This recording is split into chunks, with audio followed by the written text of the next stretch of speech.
Hello. मेरा नाम BS Gupta.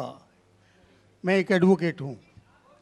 दो कम्युनिटीज़ जो भारत में रहती हैं जी, दो कम्युनिटीज़ जो भारत में रहती हैं, मेजॉरिटी कम्युनिटी 80% जिसको कहते हैं हिंदूस और 20% मुस्लिम्स, उनके बीच में गलत या सही ये भावना है कि इस्लाम जो फैला था वो तलवार के ज़ोर से फैला था। हिस्टोरिकल फैक्ट है या ये मिथ है कह नहीं सकते, लेकिन क्या ये सच है कि 3000 से 6000 तक हिंदू मंदिरों को गिरा के मस्जिद में बदला गया? क्या ये सच है कि स्पेशली औरंगज़ेब के वक्त में हज़ारों लाखों हिंदुओं को ज़बरदस्ती उनके जनेऊ काट के उनको मजबूर किया गया कि वो मुसलमान बने? नंबर 2, जो कि आज के समय के अनुसार एक सवाल मैं पूछ रहा हूँ, हिंदुओं पर हिंदू मैरिज एक्ट लागू है, जिसकी परिभाषा में सिवाय क्रिश्चियंस और मुस्लिम्स को छोड़ के बुद्ध और जैन को, सिखों को, सबको शामिल किया गया है। क्या मुसलमानों का ये कहना नहीं बनता कि आप सबको शामिल करते हैं हिंदू मैरिज एक्ट में, इसका नाम बदल के एक ऐसा एक्ट बनाया जाए जो सब पे लागू हो, या इसके अल्टरनेटिवली एक यूनिफॉर्म सिविल कोड जो दोनों धर्मों के अच्छे टेनेट्स को शामिल करे, उसको लागू किया जाए? एक चीज़ मैं ये समझता हूँ कि मुस्लिम लॉ में जो विल है, जिसके अंदर ये लिखा है कि 1/3 से ज़्यादा कोई विल नहीं कर सकेगा, इसका मैं इनकॉर्पोरेशन अगर यूनिफॉर्म सिविल कोड बनता है तो मैं चाहूँगा कि वो हिंदुओं पे भी लागू हो। ये नहीं है कि हिंदू मैरिज एक्ट को अगर इंडियन मैरिज एक्ट में बदला जाए तो मुसलमानों पे लागू हो और हिंदुओं पे कोई चीज़ ना आए। मुझे इस्लाम में ये चीज़ बहुत अच्छी लगी। ऐसे ही कोई यूनिफॉर्म सिविल कोड के लिए ये मुस्लिम आगे क्यों नहीं आ रहे, इसकी वजह मुझे बताई जाए। भाई साहब ने 3 सवाल पूछे एक सवाल में। पहला सवाल कि हिस्ट्री से पता चलता है कि इस्लाम तलवार के ज़ोर पे फैला कि नहीं, लेकिन ये मुझसे पूछ रहे क्या ये हकीकत नहीं है कि 3000 से ज़्यादा मंदिरें गिराई गई थी और मस्जिद बनाए गए और बहुत से लोगों का कत्ल किया गया? ये बिल्कुल गलत है, अफवाह है। ये मैं कह सकता हूँ कि कुछ मंदिरें शायद गिराई गई होंगी, इससे मैंने कहा तो एक भी मंदिर नहीं गिराई गई। हो सकता है कि कुछ मुसलमान अपने आप को जो मुसलमान कहते हैं उनने आके कुछ मंदिरों को गिराया होगा और मस्जिद बनाया होगा, हो सकता है। लेकिन ये कहना कि 3000 से 6000 मंदिर गिराए गए, ये बिल्कुल अफवाह है, बिल्कुल गलत है, बेबुनियाद है, बिल्कुल बेबुनियाद है। कुछ मुसलमान राजाओं ने गलत काम किए होंगे, उससे आप इस्लाम को दोषी नहीं ठहरा सकते।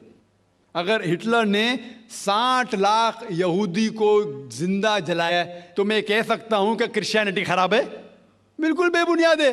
वो हिटलर ने किया, बाइबल में तो ही लिखा है कि जलाना चाहिए। इसी तरीके से ये खाली अफवाह है। कुछ मंदिरों को शायद गिराया गया होगा, मैं ये नहीं कहता कि नहीं गिराया गया, लेकिन उसको छोटी चीज को लेके उछाला जाता है मीडिया में और किताबें लिखी जाती है। आप देखो टीपू सुल्तान के खिलाफ आ गए। आज भी आप जाएंगे मैसूर के अंदर, उसके आजू बाजू आप देखेंगे तो टीपू सुल्तान के जो आंगन के अंदर है उसके अंदर मंदिर है। अगर आप ये कहते सच है कि 3000 से 6000 मंदिर को गिराया गया था, तो आप कैसा जिंदा बचे? आप कह रहे थे कि हजारों लोगों को कत्ल किया गया, आप कैसे जिंदा बचे? आप जिंदा बचे ये शहादत दे रहा है कि मुसलमान तलवार के जोर पे नहीं फैला। अगर ये सच होता था, आपने कहा हजारों लोग का कत्ल किया, कुछ लोग का शायद कत्ल किया गया। देखो, हर मजहब में there are black sheeps in every community. कुछ लोग हर मजहब में खराब निकलते हैं, वो मजहब की गलती नहीं, वो मजहब के मानने वाले की। क्रिश्चियन में आपको कुछ खराब लोग मिलेंगे, मुसलमान में मिलेंगे, हिंदू में मिलेंगे।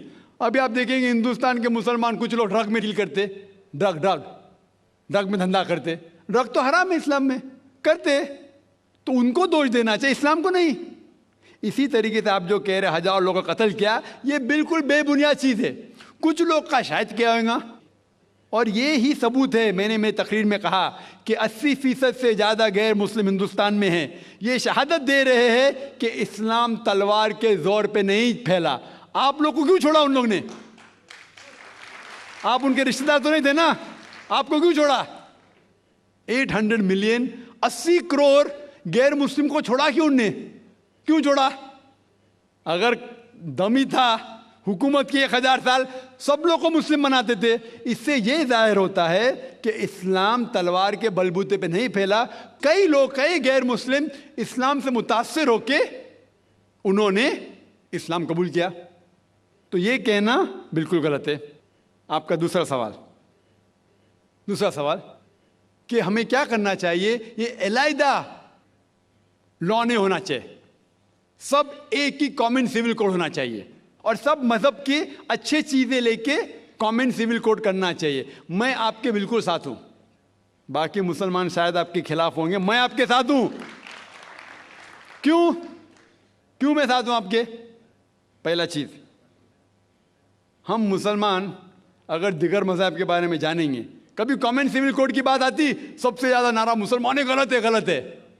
यह मुमकिन ही नहीं है, क्योंकि हिंदुस्तान में हिंदू मजहब के कितने फिरके हैं, यह मुमकिन ही नहीं है। मुसलमान तो सिर्फ 20% या 80% या 75% जो हिंदू लोग हैं उसमें ही मुमकिन नहीं है। ये कॉमन सिविल कोड हिंदू लोग ही इसको फॉलो नहीं कर सकते। हिंदू मजहब में कितने मुख्तलिफ ग्रोह है। एक कहता है कि बेटी को जाना चाहिए, एक कहता है बेटे को जाना जायदाद, एक कहता है कि जितनी खेती है वो नहीं जा सकती बेटी को, दूसरा ग्रोह कहता है। कितने मुख्तलिफ ग्रोह है, हजारों। यह मुमकिन ही नहीं है पास होना, मुमकिन ही नहीं। मैं कहता हूं यह अफसोस की बात है कि हम मुसलमान जानते ही नहीं, हमको आवाज करने की जरूरत ही नहीं है। ये खाली हमें छेड़ रहे हैं। क्या कर रहे? छेड़ रहे हैं और हम उकसा जाते। Point number 1। पॉइंट नंबर 2, मान लो आप लोग कबूल करते हैं कि कॉमन सिविल कोड होना चाहिए। आपने क्या कहा कि सारे धर्मों के अच्छी बात को लेना चाहिए। बिल्कुल सही। मेरा पहला सवाल, आप इस्लाम में एक चीज बताओ जो इंसानियत के खिलाफ है, तो हम निकाल देंगे उसको।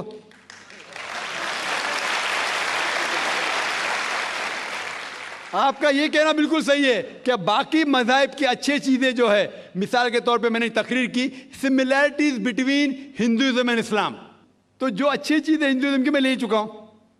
Similarities between Christianity and Islam, जो अच्छी चीजें इस आयत में ले चुका हूं। मैं ये पूछना चाहता आपसे, एक चीज जो इस्लाम में खराबी है वो तो बताओ मुझे, तो उसको निकालेंगे ना। लेकिन मंच के ऊपर जब डिबेट होएगा इंशाल्लाह मैं आऊंगा इंशाल्लाह। हाँ, मंच पे जब डिबेट होएगा कि हम क्या करेंगे, हर मज़ाहिब की अच्छी चीज लेंगे। तो मैं ये चाहता हूं कि इस्लाम की तरफ से उस मंच पे, उस स्टेज पे इंशाल्लाह मैं आऊंगा। ये चैलेंज है। कोई भी शख्स हिंदुस्तान में हो, मिनिस्टर हों दो, कोई भी स्वामी हों दो, कोई भी शंकराचार्य हों दो, इंशाल्लाह मैं तालिब इल्म हूं इस्लाम और दिगर मज़ाहिब का। मैं तस्लीम करता हूं कि डिबेट होना चाहिए, हक बात जो निकली, लेकिन उसके ऊपर अमल भी होना चाहिए। हक बात जो सबसे बेहतरीन है इंसानियत के लिए, उसके ऊपर अमल होना चाहिए। इसलिए जो आखिरी किताब जो अल्लाह सुब्हानहू व तआला नाजिल की कुरान शरीफ, वो इंसानियत के लिए सबसे बेहतरीन किताब है, उसके ऊपर अमल होना ही चाहिए। आपका तीसरा सवाल, क्या ये हिंदू जो है इनहेरिटेंस के अंदर, ये इनहेरिटेंस जो होता है इस्लाम के अंदर 1/3 हिस्सा, 1/3 हिस्सा हम विल में दे सकते, देना जरूरी नहीं है, दे सकते हैं। इस्लाम के जो विल के अंदर जो आता है इनहेरिटेंस, वो कुरान की आयत है सूरह निसा की सूरह नंबर 4 आयत नंबर 11, 12 और 176। उसमें कहा गया है कि जो भी आपकी जायदाद है, अल्लाह सुब्हानहू व तआला कह चुका है कि आपके बेटे को बेटियों से डबल मिलेगा।